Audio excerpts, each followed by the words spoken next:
कमा अरसलना फ़ीकुम रसूलन मिनकुम यतलू अलैकुम आयातिना वयुज़क्कीकुम वयुअल्लिमुकुमुल किताब वल हिकमत वयुअल्लिमुकुम मा लम तकूनू तअलमून।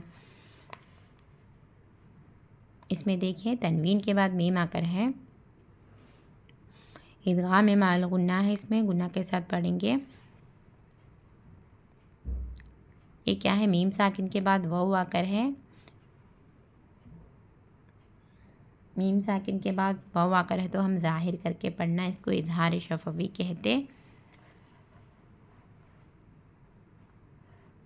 और क्या है, मीम साकिन के बाद मीम आकर है इसमें।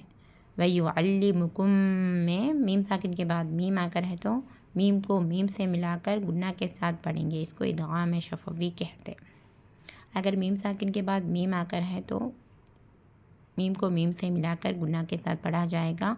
मीम साकिन के बाद बा है तो गुन्ना के साथ इख्फा भी होगा। अगर मीम साकिन के बाद बा और मीम के दूसरे हरफ आए तो हम जाहिर करके पढ़ेंगे।